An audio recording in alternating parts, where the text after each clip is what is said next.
చివరికి వస్తే urea supply చేసే తెలివితేటలు లేవానండి. మా గవర్నమెంట్ ఉన్నప్పుడు రైతులు గ్రామాలలో ఒక ఆటో రిక్షాకి డబ్బులు ఇచ్చి 10 బస్తాలు తెచ్చి బాబు అంటే తెచ్చి పడేసిపోతుండే వాడు పొలం కాడ. ఇవాళ రైతులు రోజుల తరబడి గంటల తరబడి చెప్పులు పెట్టి, బీఆర్ఎస్ లేకముందు చెప్పుల లైన్లు ఉండే, బీఆర్ఎస్ ఉన్న రోజులు చెప్పుల లైన్లు మాయమైనవి. మళ్ళీ ఇప్పుడు కాంగ్రెస్ రాగానే మళ్ళీ ఇప్పుడు చెప్పుల లైన్లు స్టార్ట్ అయిపోయినాయి వరుస పెట్టి. మళ్ళీ ఇప్పుడు ఏందో యాపో బోపో తెచ్చిండ్రు, అది ఒత్తితే నడచలేదు, పిక్తలేదు. అది ఏ ఎరువు బస్తాకు యాప్ ఎందుకైనా నాకు అర్థం కాదు.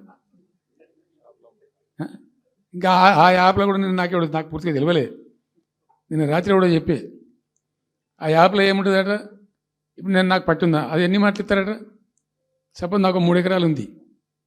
3 ఎకరాలు ఉంటే ఎకరానికి 2 బస్తాలు చొప్పున 3 సార్లు ఇస్తారట. అది అంటే 3 సార్లు పోవాలి. ఇక యాడికి పోవాలో నాకే తెలియదు. ముఠమూల యాపే దొరకదు కాలబెట్టి.